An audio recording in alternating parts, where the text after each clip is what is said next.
The stars had aligned for Svaartal this day, and yet he was still nervous as he waited for his sister. They had planned for this day for years, had go-bags prepared, false identities forged, and non-detection enchantments crafted. Everything they would need to escape their abusive household for good. There had been many things stopping them from leaving earlier, funds being the main problem, and Master Cole being the other. The old squadmate and battle buddy of his father kept a close eye on the pair of them, and would remain a threat as long as Svaartal and Svarti were students. Or until he was removed as a teacher. Fortunately, the mountain of evidence Svaartal had gathered over the years had served him well when he sent an anonymous data package to the headmaster's secretary after lunch, and Carl was caught attempting to run the gauntlet on another class, even physically manhandling one of the students. Even the headmaster would be forced to take action. And it was fortuitous too. Carl had tried to punish Svaartal for getting his favoured students killed by forcing him to endure the gauntlet that morning. However, a quick blink to the viewing stands had easily gotten him out of that problem, to some serious rage from the master, though his fellow students had not been so lucky. At least Sparty didn't have that class for another few days. It was funny, in a way. Carl was usually a lot more careful, but by sheer fortune, his office had been targeted by a phantom shitter, and so became even more unhinged than usual. Svaartal calculated that he would end up at his favourite watering hole in a few hours, which his father would no doubt join him at for the rest of the night.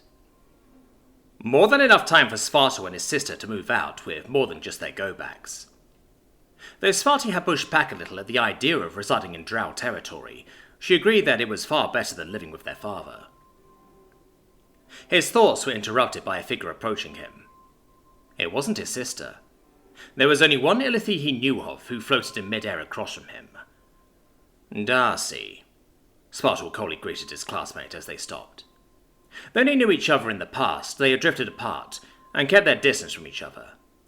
Considering what had gone down that weekend, he had seen this meeting coming. He wasn't afraid. He had a few tricks that would be more than a match for the Illithid, were she foolish enough to attack. He knew she couldn't read his aura, either. One of the few basic cantrips his mother had directly taught him before her passing, when he was still very young, Svarti barely even speaking her first words at that time. Svaartal, Shiokoli addressed the mirror. I saw the false enchantments you placed on your friends that attacked us. What's your deal? Svaartal gave a sly smile. It was a bad idea for Zal and Kraut to let him cast unknown spells on them, after insulting him. Evening the odds, Svaartal simply replied. I only wish to kill the Death Welder, and an early victory for either side would jeopardize that. Besides, Sparty wouldn't be too happy if her friends ended up dead, or... Your group's threats were very clear to us, Chio cut him off. My group? Spartal recoiled in mock hurt, subtly palming one of his wands. I had nothing to do with those particular threats. It goes against the Red Codex, not that it really binds me anymore. I don't believe you, Chio replied. If she could growl, she would have done so.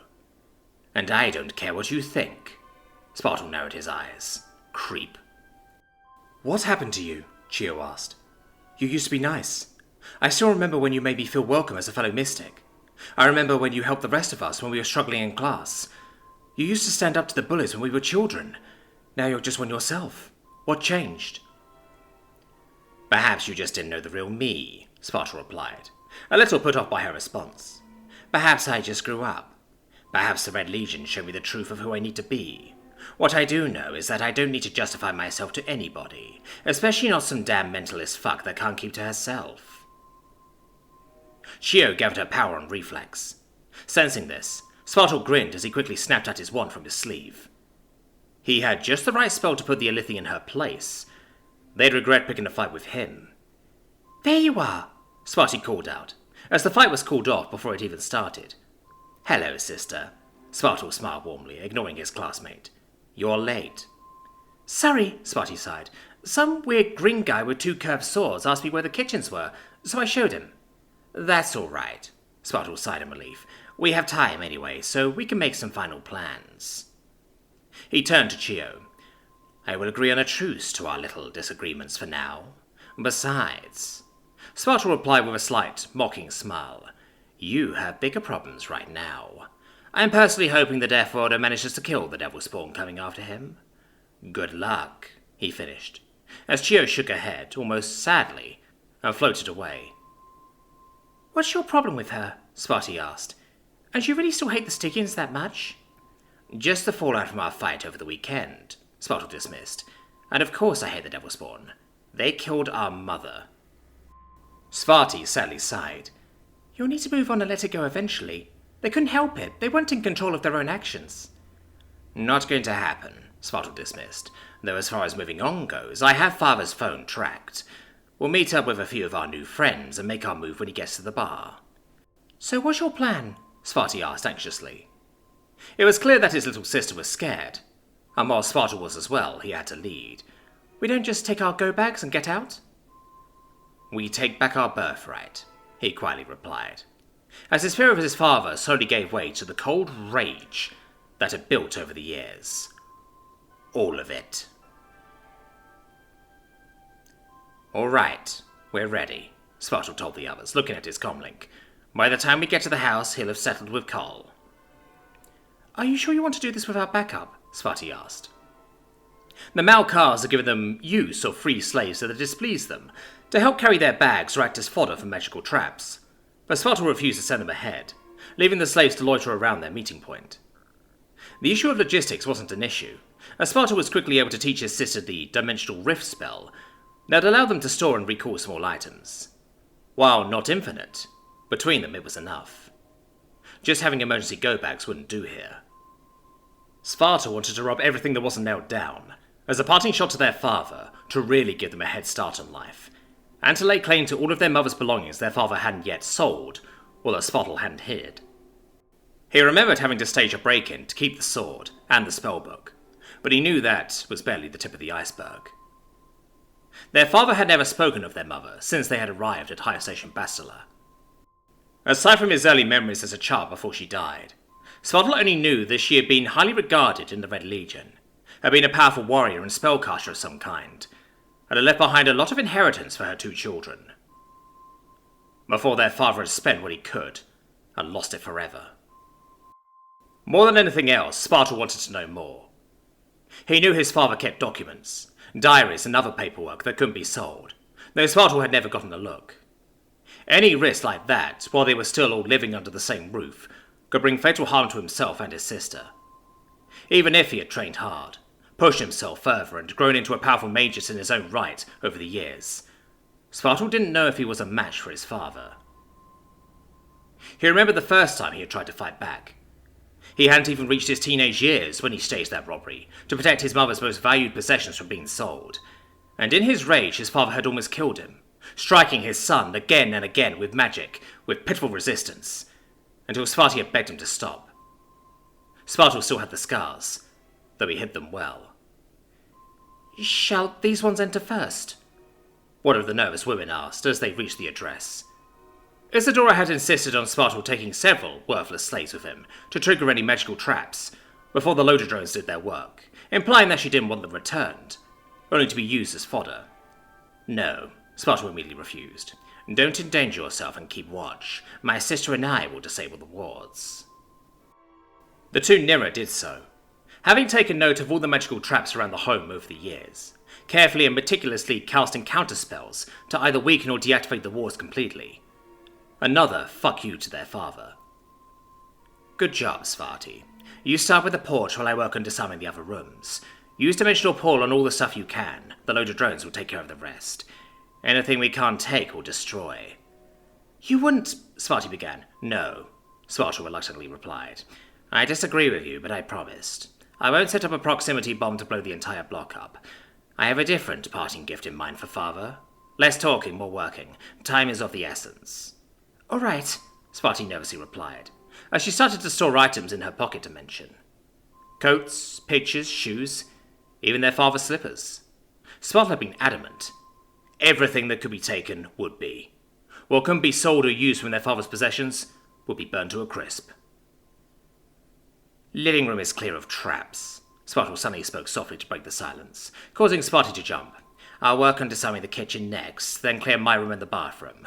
You mop up everything else, then take care of your room. We'll save father's room for last, since we'll need to work together. Okay, Sparty replied, trying to steady her breathing. She was so scared that something would go wrong, What if... He's still drinking, Svaartal reassured her, and our watchers haven't said anything. He didn't elaborate on the worst-case scenario.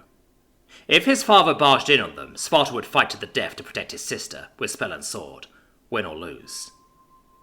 Svaartal almost wished that would happen. He could take everything that had built up over the years, and unleash it all as anger and hate, fueling his power. But that would endanger Sparty, so this would have to do for now. The kitchen was quick to disable, not being a vital room to begin with, so Svaartal quickly went to his room to clear it out.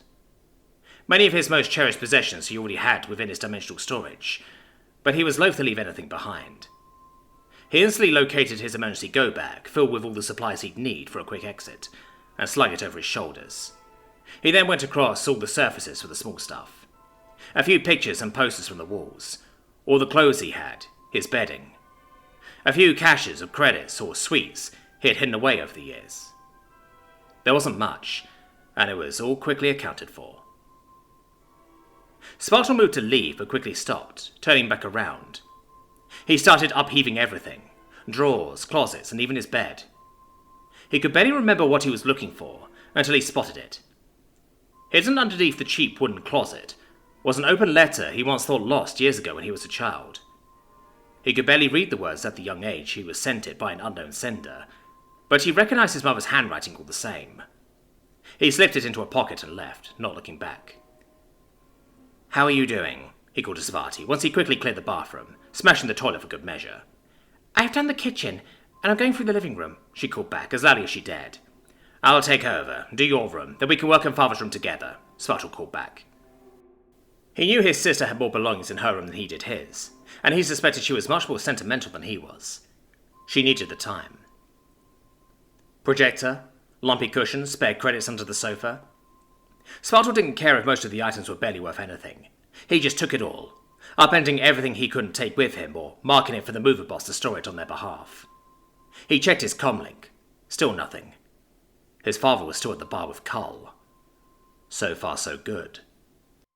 No news from the collared slaves as well, who were still diligently watching while looking casual at the steady stream of passers-by. They were in the clear. Svaartal took some time to check the door to his father's room while waiting for Svaartal. The most trapped room in the house, which was to be expected from an accomplished caster like his father, who made it very clear that if they entered his room, and the traps didn't kill them, he certainly would make them wish they had. The ward in the door he had examined multiple times over the years, and though Svaartal knew it was powerful, he had developed a countermeasure. Though disarming the trap outright was impossible, it was possible to change the conditions of the trigger to just a physical touch, enabling Svaartal to open the door with magical means. It would be a simple case of adding in a few magical runes of his own, but the real challenge would be disabling or delaying the alarm that would alert their father. Svaartal knew that he and his sister could let it go and get away with what they had, but Svaartal knew that he had to try to make his revenge complete, or he would regret it for the rest of his life. "Ready?" Svaartal asked him as she finished. "I know Father has papers. There's so much he wouldn't tell us about that I think we both need some closure." Svaartal nodded. "If we fail, don't hesitate to run." "We won't," Svaartal replied with determination, as she followed Svaartal's instructions on changing the ward. "The alarm is too intricate," Svaartal panicked after a few minutes of working. "We can delay it, but we won't have much time."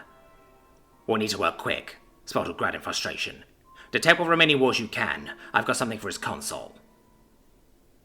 He pulled out the highly potent and highly expensive device he brought from a reasonably trustworthy slicer in return for some magical services.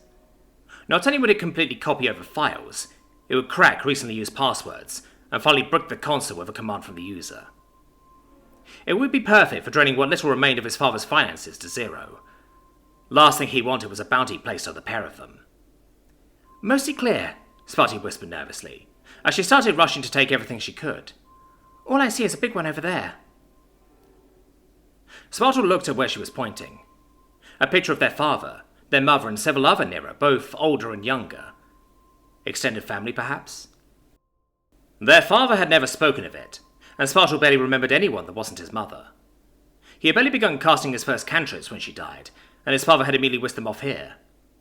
He let the console device do its thing as he crossed the room and carefully checked the painting, quickly noting that it wasn't trapped.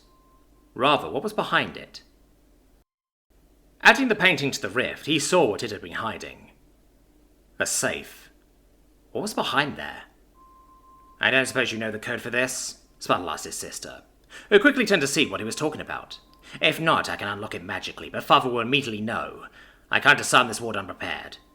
No, Spartawolf replied, thinking. Why a ward on that and not on his console? Either he believes in the flawlessness of technology, Spartawolf replied with a smirk, as he added a new credit chip to the console to download another part of his father's money. Or what's in there is far more valuable than what's on the console. You can't, Sparty frantically whispered, as she realized what Svaartal intended. He'll know instantly. I know, Svaartal replied, steeling himself as he confirmed all funds were drained, and the download was complete. He activated the break program, as he finished magically taking the rest of the belongings he could, before giving the device to Svaartal. Get to the others and meet at the neutral ground we agreed on as quickly as you can. If I'm not with you in a quarter of an hour, go on without me to Malkar territory and show them your papers. If I'm able to catch up to you, I will. If not... Don't say that! Sparty rushed up to him for a quick hug. We're in this together. Maybe, Spartal smiled warmly, but I have to do this on my own. But... Go! Spartal growled, spurring his sister into action. He heard her rush out the front door, and gave her a few minutes as he examined the safe. Not the best make, but not the worst either. Either way, he didn't have long. The first wall was just a few minutes from alerting his father, give or take. Not wasting any time, Spartal began casting as many defense and enchantment spells on himself as he dared. Speed, strength, steel skin. Everything he had prepared for the day, just in case the Death Order wanted to resume their fight, but equally useful here. Finally finishing, he set to work, quickly melting the hinges of the safe door before he ripped it off, slightly singeing his hand as he did. Inside the safe was surprisingly little.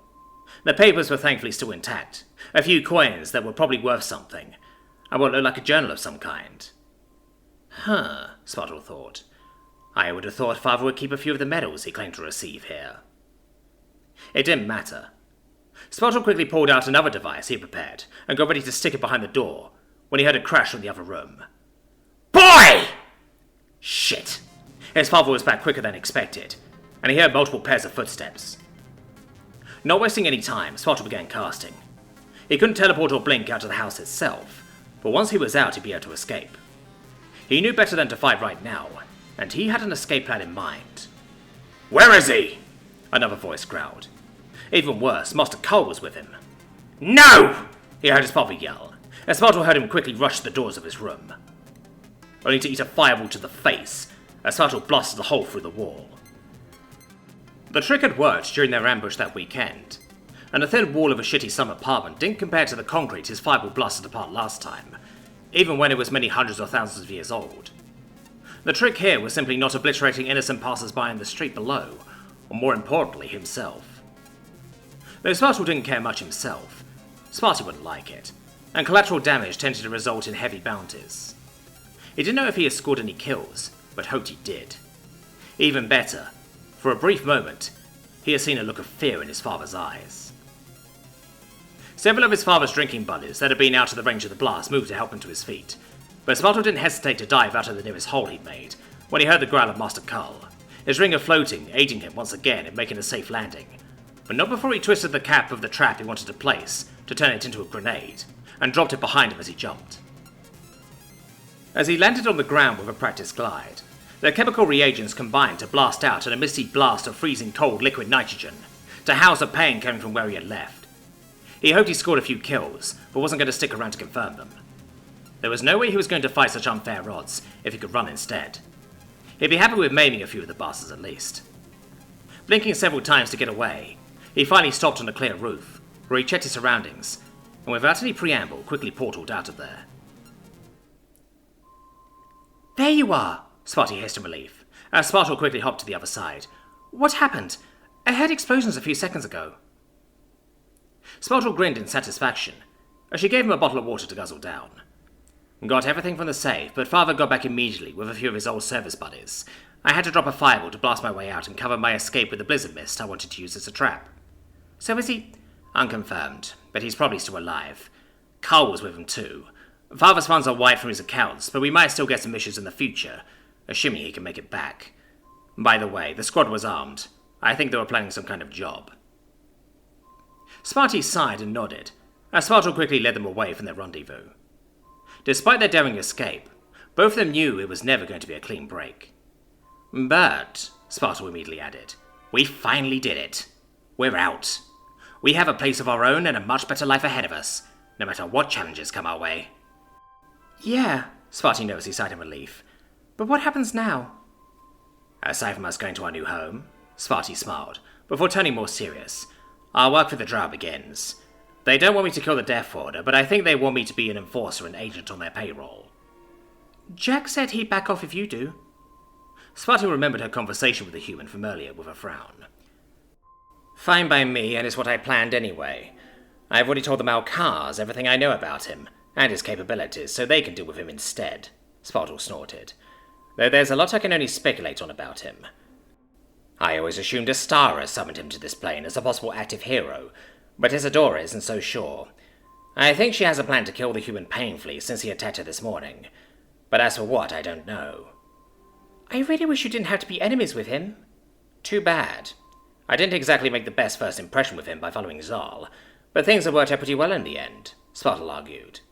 We are here, after all. It was this whole conflict that got me noticed by House Malkar in the first place. Speaking of which, Svaartal added, as the convoy crossed into a nearby district, our transport is around here. He was silent as he considered their escort of slaves, who were all staring at the ground with dead expressions. A quick input on the control device on Svaartal caused them to look up in shock, as the metal collars around their necks suddenly unclamped to all clatter on the cobblestone path. As the slaves all grabbed to their necks in disbelief, Svaartal spoke to them as he reached into a pocket. You are all free to go, the Nero replied simply, as he threw each of the former slaves a credit chip. This should help you out, though I suggest heading to the Temple of Hope and mix with the refugees for the Killer Clown's attack. The now freed men and women all looked at each other dumbstruck for a moment, before Svaartal urged them on with a quick, "Get out of here!" Thank you. Bless you. One of the women spoke up, as the group started jogging in the other direction. Brother, Svaartal whispered, as Svaartal quickly led them to their meet-up coordinates without offering any kind of explanation of what he just did, only briefly speaking to their assigned driver and their porters to transport the large items they had looted before travelling to their new residence in silence. Svaartal took in the gnarled, blackened structures, reinforced by a green glow of magical energy, and shuddered. The Drow's territory was an eerie place indeed. Eventually, they were shown to a dingy apartment in the middle of a seemingly abandoned and deserted residential block, and left to their own devices. Immediately moving the sofa to an ideal spot against the wall, both Nero sat down with a sigh. I have 2 presents for you, Svaartal finally pointed out. I never told you this, but I was able to recover several of Mother's things when we were younger. I think she would have wanted you to have this. He cast the cantrip to bring forth a faint golden staff, slowly floating out of his dimensional storage plane. It was still as beautiful as the day he dusted it off and put it away all those years ago. A staff? Svaartal questioned. This belonged to our mother. Svaartal handed it over to his sister. Now it belongs to you. I have a sword, her spellbook, and a few other things we can go through later. But I think she would have wanted you to have this. This is... Svaartal gasped in awe, as she felt the magic of the staff tingle down her arm. Better with you than me, Svaartal finished. It seems better suited for utility than combat, which is more your thing. Now as for the second present, he grinned, pulling out a clear bag and passing it to her. Ingredients? Chalk? Gem dust? Mirror? Oh! Yes, and I got a bag for me as well, Svaartal nodded, happy to see his sister properly smile again, as he knew she would. The ritual components for summoning and binding are familiar. You should be able to adapt it to what you want before the end of the week, which is good, because we're going to a party. We are, Svaartal replied in confusion, though still ecstatic about the thought of summoning her own familiar. The Bars triplets are hosting it at one of their clan's holdings, and invited everyone in our year. Father always forbade us from going to these kind of events, which is exactly why we're attending. But won't you be working for the Malkars? I am, but that won't stop me from coming, Svaartal shrugged. Pretty convenient, if you ask me, and it'll be good for you as well. With those dance moves of yours, you'll be able to snag any guy you want there. He paused for a second as he met his sister's eyes. Or girl? Sparty's eyes snapped to her brother in fear, but Spartal quickly put a hand on her shoulder to reassure her. You have a good heart, sister. The kindest that I know of. It never mattered to me who it desires. Sparty said nothing, except to throw her arms around her big brother in a hug. Svaartal stared forward at the wall as she did so, not seeing his 1,000-yard stare. He hoped this deal with House Malkar was worth it.